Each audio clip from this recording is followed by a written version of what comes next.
फसाद कत्ल तअस्सुब फरेब मक्कारी, फसाद कत्ल तअस्सुब फरेब मक्कारी, सफ़ेद पोशों की बातें हैं, क्या बताऊं मैं। सलाम, नमस्ते, सत श्री अकाल। मैं हूं आपके साथ हर्षिता मिश्रा और आप देख रहे हैं टाइम्स मेल। इस वक्त हमारे देश में टोपी वालों ने हर तरफ अपनी आबादी फैला रखी है। इन लोगों की वजह से टमाटर 100 रुपये किलो के आंकड़े को पार कर चुका है। टोपी वालों की वजह से तेल महंगा हो गया। टोपी वालों की वजह से ट्रेन का किराया महंगा हो गया। टोपी वालों की वजह से अनाज महंगे हो गए। आलू, करेला, प्याज, अदरक, लहसुन, आटा, चीनी, सब कुछ महंगा हो गया। हम बात कर रहे हैं मुसलमानों की।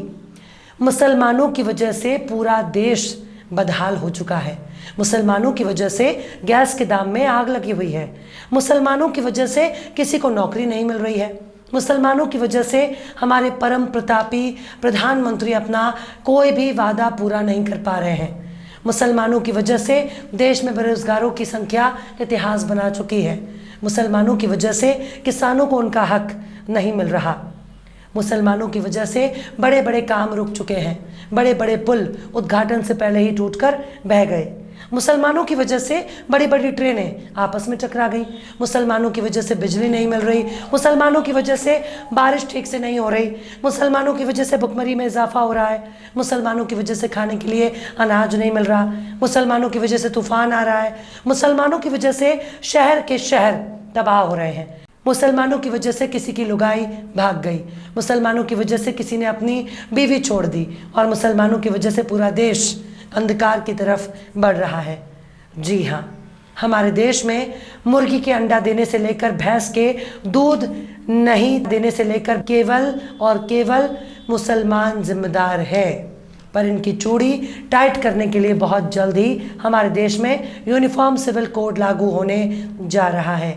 इसके बाद सब्जी मंडी में सब्जियों के दाम कम हो जाएंगे, आटे दाल के भाव कम हो जाएंगे, रसोई गैस तो मुफ्त में मिलेगा, डीजल पेट्रोल पानी से भी सस्ता हो जाएगा, मुसलमानों की बढ़ती आबादी रुक जाएगी।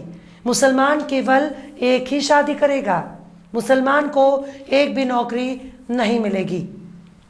रेल का किराया भी सबसे ज़्यादा सस्ता हो जाएगा, क्योंकि यही लोग नॉर्मल टिकट से लेकर तत्काल टिकट पर कब्जा जमा लेते हैं। सबसे ज़्यादा तो हमारा हिंदू समुदाय इन लोगों से परेशान है। बेचारा हिंदू एक भी शादी नहीं कर पा रहा और ये लोग 4-4 शादियां करते हैं और 25-25 बच्चे पैदा करते हैं। बेचारा हिंदू अब बच्चे पैदा करने के लिए गुप्त रोग का इलाज करा रहा है और यहाँ भैंसा पटवा खाकर इन लोगों ने बच्चों की कतार लगा दी है। मतलब हर चीज़ के लिए सिर्फ और सिर्फ मुसलमान ही जिम्मेदार है। इस वक्त हर जगह यूनिफॉर्म सिविल कोड की चर्चा हो रही है। मोदी जी ने भी कह दिया कि एक ही परिवार के लोग के लिए अलग अलग कानून नहीं हो सकता। पर सवाल है कि क्या अभी मुसलमान के लिए अलग कानून है और हिंदू के लिए अलग? क्या मुसलमान के लिए अलग पुलिस है और हिंदू के लिए अलग? क्या किसी की हत्या करने पर मुसलमान के लिए अलग कानून है और हिंदू सिख ईसाइयों के लिए अलग? क्या मुसलमान के सफ़र करने के लिए अलग ट्रेन होती है और हिंदुओं के लिए अलग?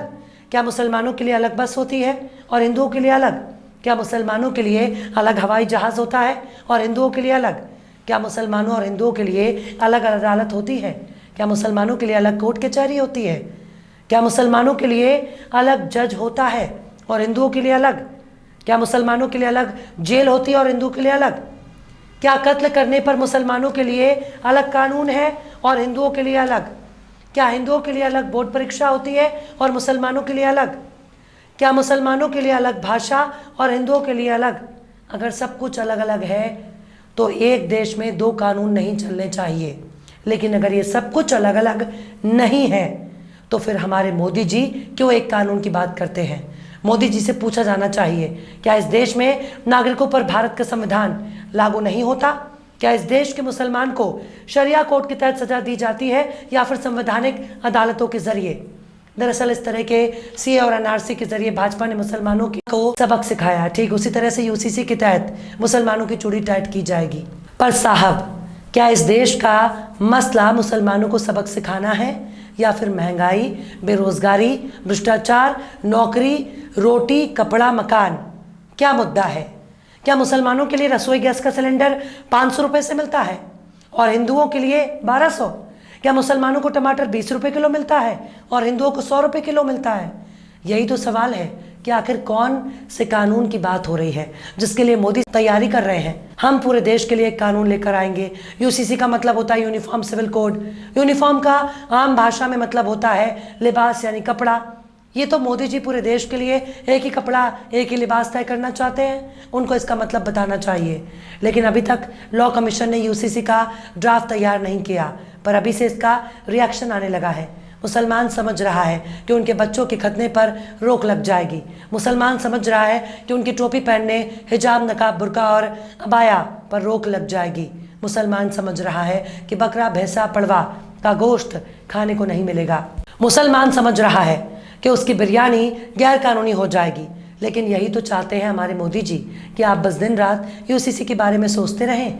अब आप यूसीसी के नाम सुनकर बेचैन होते रहें और आपकी बेचैनी को देखकर सामने वाला खुश होता रहे कि हाँ, इनका इलाज केवल मोदी जी के पास है, इनका इलाज केवल भाजपा के पास है। सारे मुसलमान हैं और भाजपा मस्त चादर तान के सो रही है। हिंदू भी खुश है कि वाकई मोदी जी ने इनकी चूड़ी टाइट कर दी है, पर सवाल है कि आखिर वो कौन सा कानून बदलना चाहते हैं। 2014 से लेकर अब तक की तमाम हरकतों को देखने के बाद यही पता चलता है कि अगर मुसलमान अपनी ज़बान पर कुछ वक्त के लिए लगाम लगाना शुरू कर दे, तब मोदी जी और उनकी सरकार खुद ही चुप्पी साध कर बैठ जाएगी। ना तो यूसीसी आएगा, ना ही नट बोल्ट टाइट करने की बात होगी। लेकिन भाजपा कह रही है यूसीसी का ताल्लुक शादी, ब्याह, तलाक, ज़मीन के बंटवारे और बच्चे गोद लेने पर लागू होगा।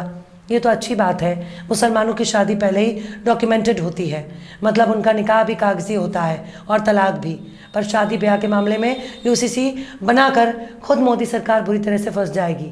मुसलमान केवल एक ही शादी करता है जैसे कि हिंदू करता है, लेकिन सबसे ज़्यादा पेच हिंदुओं में है। यूसीसी की वजह से सबसे ज़्यादा हिंदुओं को नुकसान होगा। दरअसल यूसीसी बीजेपी के गले की फांस बन गया है। मोदी जी का किया कराया सब कुछ चौपट होने वाला है, क्योंकि हमारे देश में कदम कदम पर रीति रिवाज बदल जाते हैं, बोली बदल जाती है, भाषा बदल जाती है, चेहरे बदल जाते हैं, रंग रूप, मुंह, नाक, कान, मोटा पतला, काला रंग नजर आने लगता है। किसी की नाक चपटी है तो किसी की आंखें बड़ी बड़ी, किसी के गाल सफ़ेद हैं तो किसी के काले। उसी तरह से शादी ब्याह का तरीका भी सबसे अलग है। उत्तर भारत में हिंदू एक ही गोत्र में शादी नहीं करता है, खासकर चाचा, मामा, फूफा, मौसी की बेटी से शादी नहीं करता है। दक्षिण भारत में सबसे ज़्यादा इसी तरह की शादी होती है। वहाँ कज़न मैरिज का रिवाज है।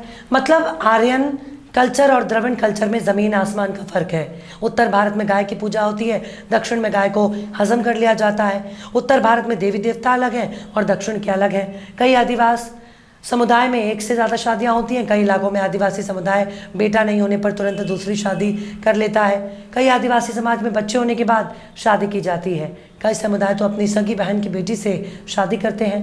तो ऐसे में मोदी जी किसकी शादी रोकेंगे? पूर्वोत्तर के राज्य तो अभी से आग दिखाना शुरू कर चुके हैं, जबकि यूसीसी का ड्राफ्ट भी नहीं आया। मुसलमानों के पास 1400 साल से बेटी को जायदाद हिस्सा देने का कानून है। अब हो सकता है कि मोदी जी पूरे देश में एक जैसा कानून लेकर कोई नया बवाल खड़ा कर दें, पर इतना तो तय है कि यूसीसी मुसलमानों के खिलाफ नहीं है, बस उसे मुसलमानों के खिलाफ बताने की कोशिश हो रही है। हिंदू और मुसलमानों को चाहिए बिना कुछ सोचे समझे बोलने की कोशिश ना करें। खासकर मुसलमान इस मुद्दे पर बिल्कुल चुप रहे, क्योंकि यूसीसी मुसलमानों का मुद्दा नहीं है। सबसे ज़्यादा हिंदू इस बार बगावत करने वाला है। चाहे तो इंतज़ार करके देख लीजिए, अभी तो दक्षिण भारत से बगावत की आग सुलग रही है। केवल थोड़ा इंतज़ार करिए और ड्राफ्ट को आने दीजिए, फिर देखिए भाजपा अपना कच्चा लंगोट लेकर कैसे भागती नजर आएगी। बहरहाल चलते चलते आखिर में आया भोजपुरी ने भी क्या खूब फरमाया है, मिला है तख्त जो जमहूरियत में बंदर को, मिला है तख्त जो जमहूरियत में बंदर को, तो उनसे क्या सभी जंगल के शेर डर जाएं। फिलहाल इस वीडियो में बस इतना ही। ये वीडियो आपको कैसा लगा कमेंट बॉक्स में ज़रूर बताइए। वीडियो पसंद आए तो लाइक करें। हमारे वीडियो लिंक को फेसबुक, ट्विटर, व्हाट्सएप पर अपने रिश्तेदार, यार, दोस्तों को भी शेयर करें। और बेबाक, निष्पक्ष, स्वतंत्र पत्रकारिता को सपोर्ट करने के लिए आप हमारे चैनल टाइम्स मेल को ज़रूर से सब्सक्राइब करें। और हाँ, बेल आइकन की घंटी वाली बटन भी आप ज़रूर से दबा दें, ताकि आपको हमारे आने वाले नए वीडियो की नोटिफिकेशन फ़ौरन ही मिल जाए। फिर मिलता है किसी और वीडियो में एक नई खबर के साथ। हर्षिता मिश्रा को दीजिए इजाज़त। जय हिंद।